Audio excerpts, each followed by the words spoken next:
Shri Matre Namaha. Om Ganganapate Namaha.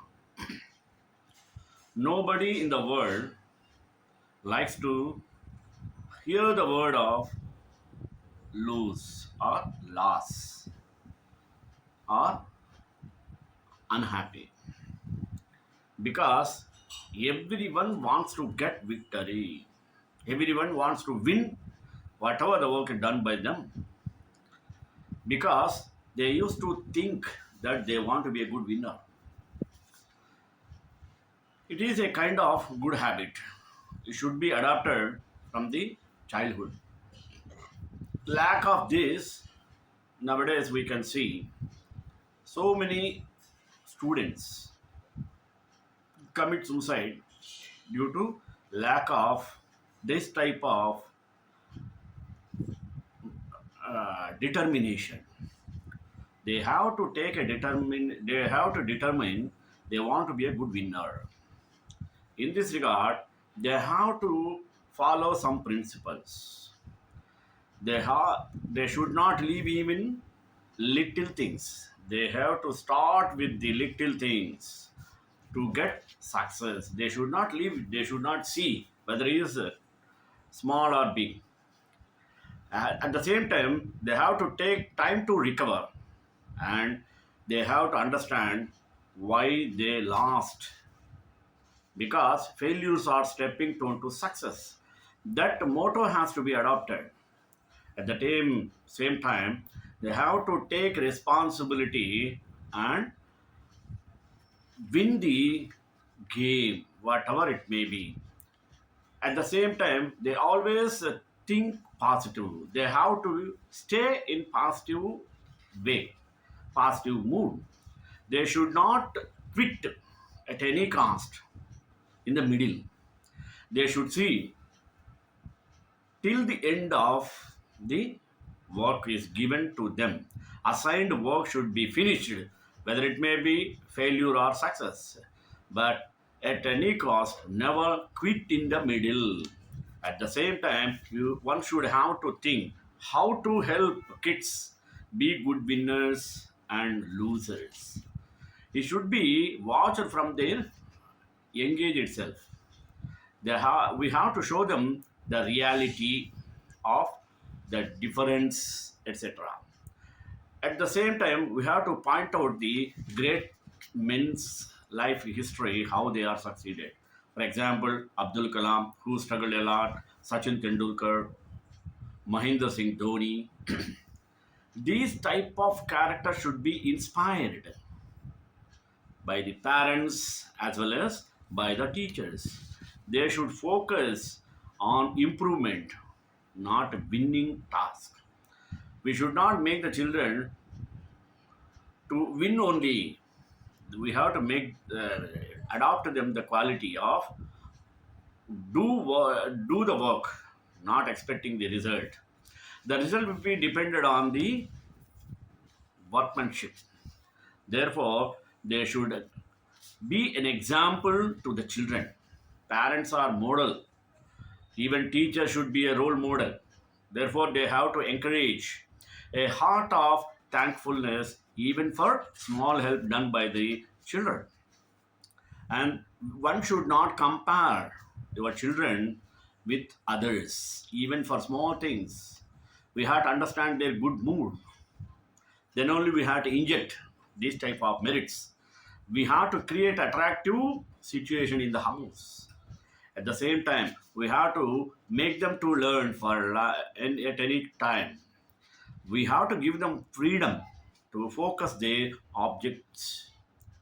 At the same time, we have to adopt a positive culture of mutual respect for each other. At the same time, parents should withstand a solid support towards the children, and they should increase the capabilities each and every stage of their life and create a self determination among the children. It will be habited from the beginning itself to continue their life last time. We have to encouragement each and every aspect. So, basing on this, Today, I took the topic of be a good winner. Let us go through with prayer. गुरवे सर्वलोकानां भिषजे भवरोगिणां निधये सर्वविद्यानां दक्षिणामूर्तये नमः. Nobody likes to lose. Those are four words that can be applied for anything and everything that we do in life.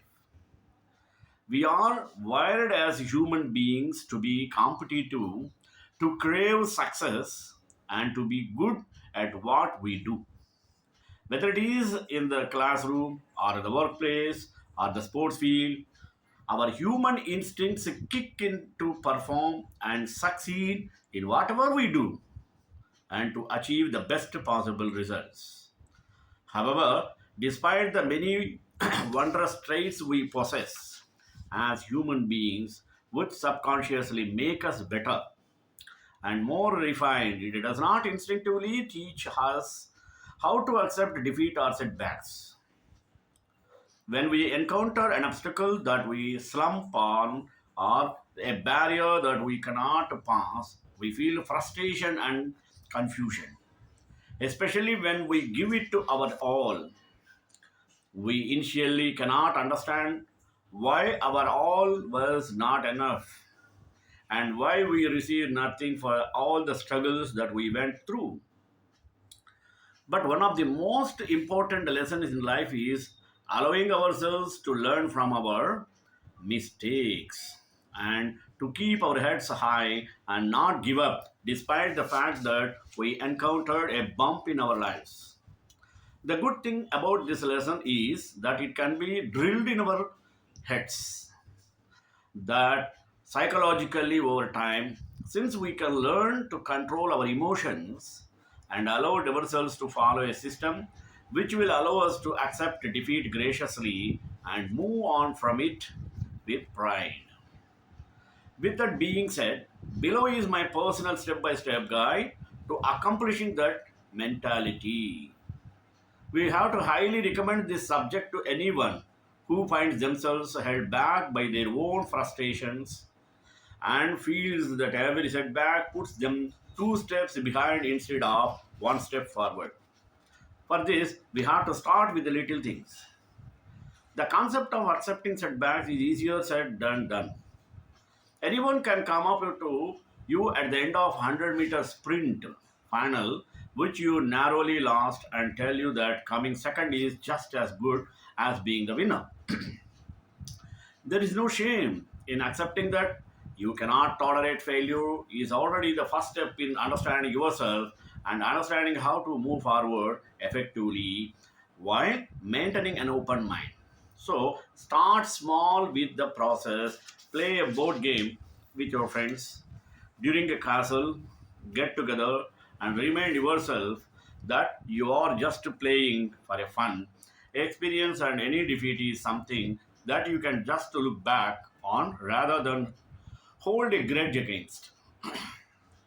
These small things may seem minuscule and fairly nonsensical in the grand scheme of things, but they all matter.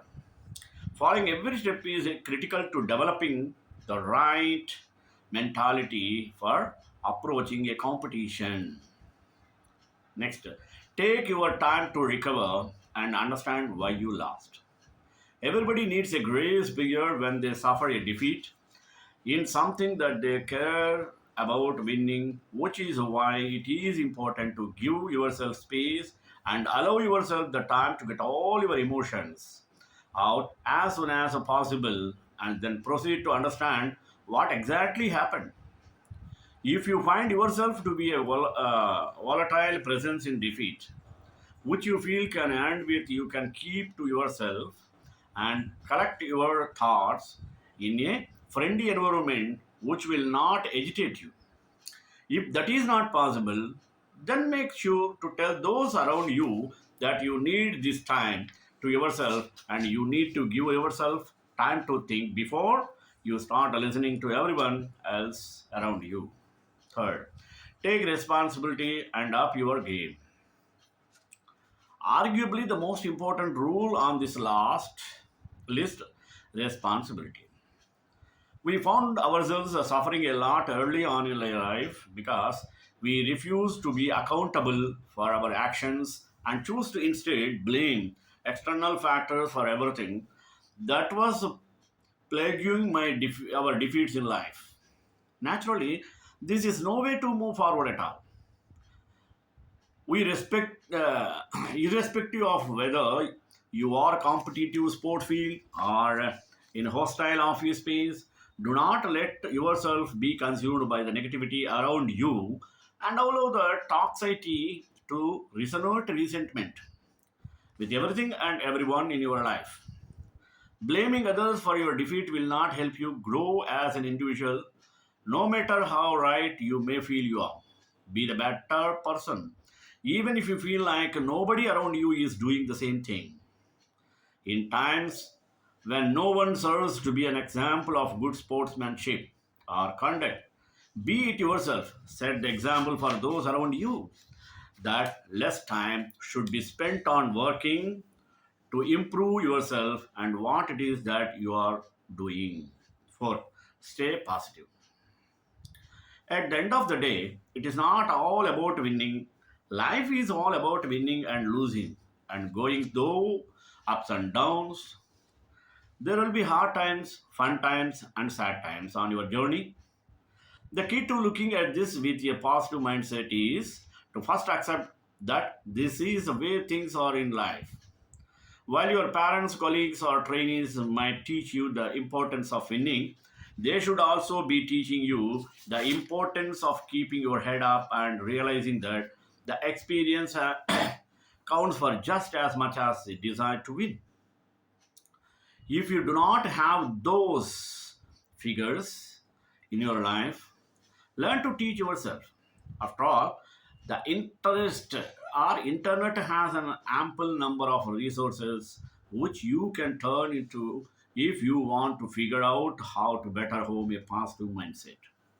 Fifth one, never quit. Ultimately, defeat should never deter you from current path, regardless of how big or small your setback might be. There is nothing that you learn from simply throwing in the towel and accepting that you will never do better. Accepting defeat means that you accept the losing is a normal part of the process, even if you lost at a time when you were expected to win or do well. You can personally assure that quitting will hunt you for far longer if you allow that to happen. You might look back on yourself a few years from now and regret that you never tried your luck again at the task you gave up on, which is a feeling that you do not want to have. Then, how to help kids be good winners and losers? For this sake, we have to make it real. Today, it's only losing a baseball game or a soccer game, but later it may be losing a promotion on the new job. Losing and winning are all a part of reality. It's not just an aspect of fun and games, but a part of everyday life. Remind your kids that as adults, they will win and lose as well. They need to accept the truth now that they are not going to be the best at everything. My dad often told my brothers and I that someone will always be smarter, prettier, and more talented than us. It was true. Then sooner I learned that the better. Print out the grades. Even professionals and skilled artists fumble sometimes.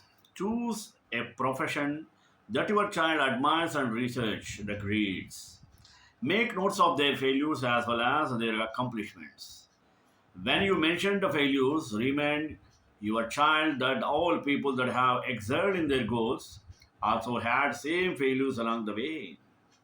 Showing your kids the real truth about failure will aid them in receiving failure more graciously.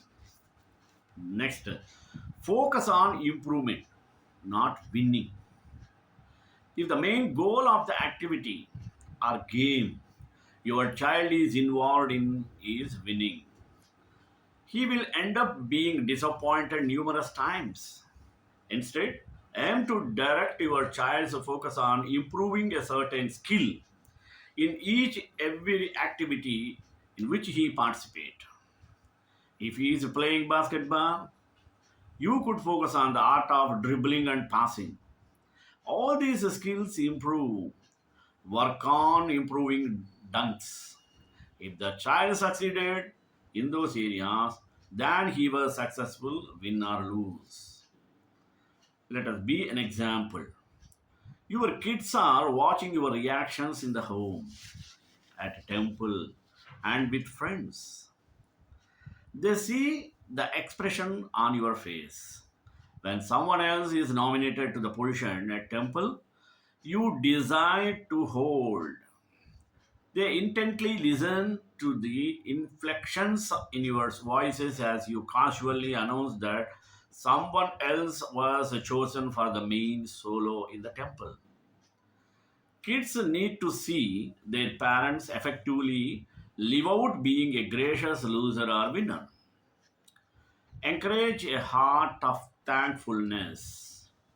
Teach kids to be thankful that they have abilities to compete. Who gave them these exceptional abilities in singing, football, acting, or learning? All the good gifts have been sent down from God above. A thankful heart should be directed to their Creator as they attempt to fathom the many blessings God has already lavished upon them. If they continue to regard thankfulness to the Creator in their heart, it will help fight off the pride that naturally comes from excelling and winning. When children learn to be humble, then they can become a gracious winner or loser. Don't compare your kids with others. Kids face compassions and criticisms outside the home. Provide a heaven in your home through praising each child's special skills and abilities. Does your daughter makes straight A's with very little study? Yet your son spends hours trying to digest a concept and only pulls off B's. Applaud both of them for their victories and efforts. Through training, encouragement, and leadership, you can help your kids learn to be a good winner and a good loser also. We found that winners gain 10 important advantages as a result of victory, and that smart leaders can cultivate and build on these advantages to make the next success possible. What are they? Number one, good mood. Clearly, everyone feels good about winning, while emotions sag at failure. Emotions affect performance. Positive moods produce physical energy and the resilience to persist after setbacks. While losers use any excuse to stop, winners sometimes play even while injured, lifted by a kind of winner's high. Moreover, psychologists find that moods are contagious. Contagious. Winners' exhilaration is infectious. Losers' gloom can be toxic. Attractive situation. Whether at children's soccer games or in the office, losers go home early. Losers go home early. Winners stick around. Our studies show that there is less absenteeism or tardiness in organizations known for their success. There is also more solidarity because people spend more time together feeling good about what they can accomplish. More time together brings more chances for information, sharing, and mentoring. Third, learning. Losers get defensive and don't want to hear about their many failings. So they avoid feedback. Winners are more likely to voluntarily discuss mistakes and accept negative feedback because they are comfortable that they can win, because they are confident about the possibility of winning. They see practicing as a route to a positive outcome, not as a punishment. For athletes, practice matters. Winning is often found in mastery of the details.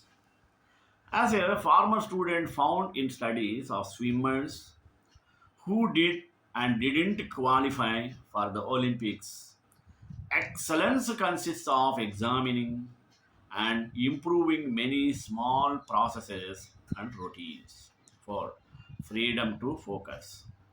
As every golfer and tennis player knows, you must keep your eye on the ball. Losers often punish themselves in their heads. Winners have fewer distractions.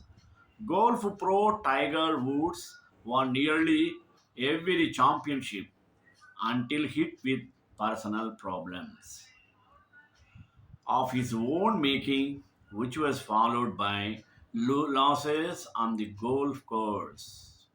5. Positive culture of mutual respect. For anyone who plays on a team, winning makes it easier to respect and listen to one another. Because after all, if you win together, then the presumption is that everyone is a good player. Winners can maintain high aspirations and act generously toward others. Losers are more likely to blame others and disdain them as mediocre, creating a culture of finger pointing and infighting. 6. Solid support system. Behind every high performance athlete or team is a cadre of coaches, friends, and fans that fuel motivation. Winning enlarges the a circle of backers. Losing erodes supports. For example, the cheerleaders for one perpetually losing college football team used to leave the stadium at halftime. 7. Better press.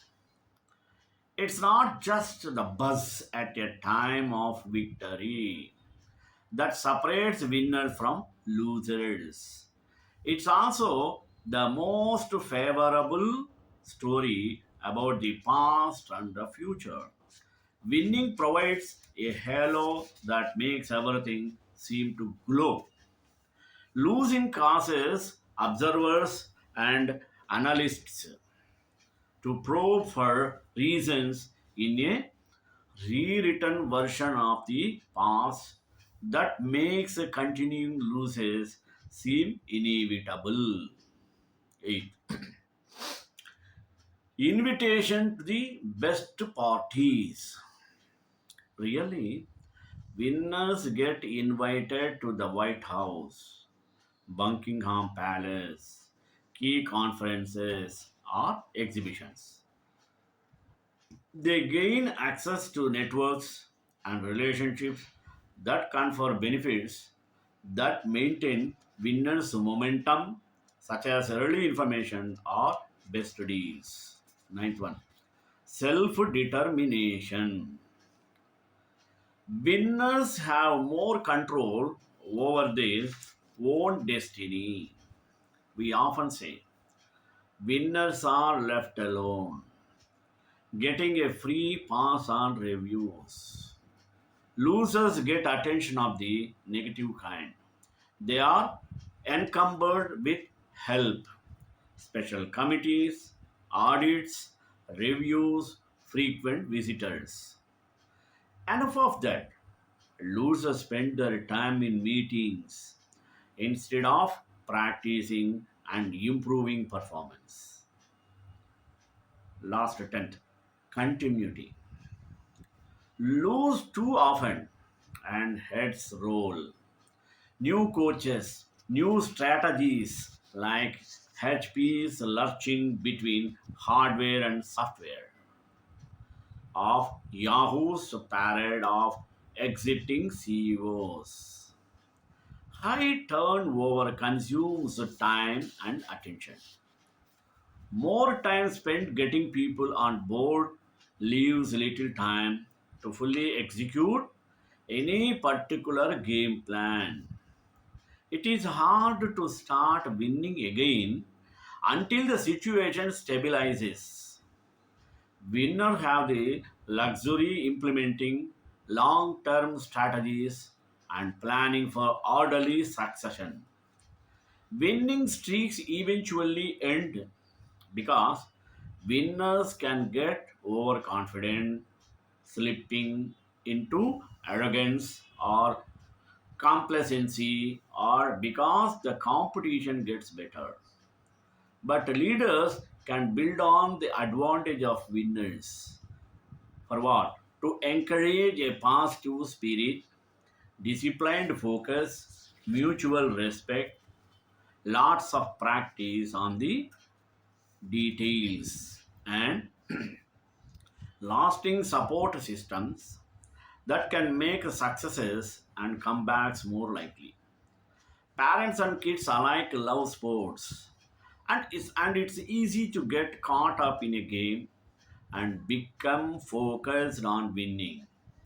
Yet there is much more to be gained from the sports experience than a winning record. When children and teens are involved in sports, they are able to learn and put into practice values that will stay with them for the rest of their lives. Good sportsmanship while making sure they have a safe and fun sports experience. Good sportsmanship may seem hard to define, but its hallmarks include being able to win without gloating, respecting one's opponents, and being able to lose gracefully. Here I give some important principles to instill in your children. First, if you lose, don't make up excuses. If you won, don't rub it in. Next, learn from mistakes and get back in the game. Always do your best. Next, if someone else makes a mistake, remain encouraging and avoid criticizing. Next, show respect for yourself, your team, and officials of the game. Parents are important role models, so let your children see you upholding these principles.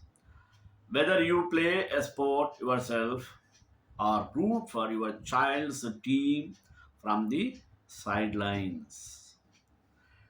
Let us have tips for the teaching good sportsmanship.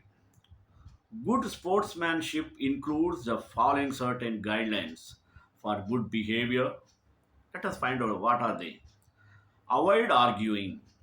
Stay focused on the game instead of giving into anger with teammates, coaches, or referees. Always avoid using bad language and negative words. Next, play fair.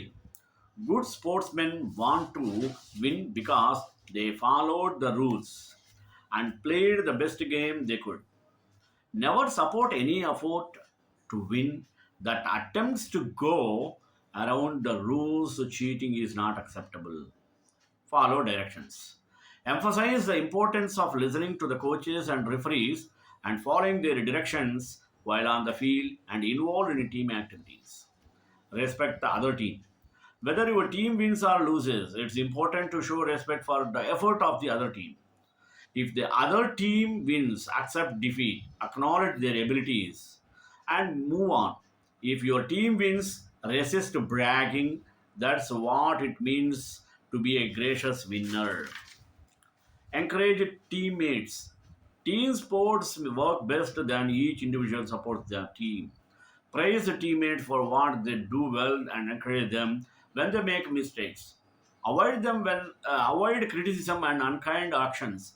Parents should model this behavior for children by praising them for specific things they have done well, even if they made a mistake or may not have played as well as hoped.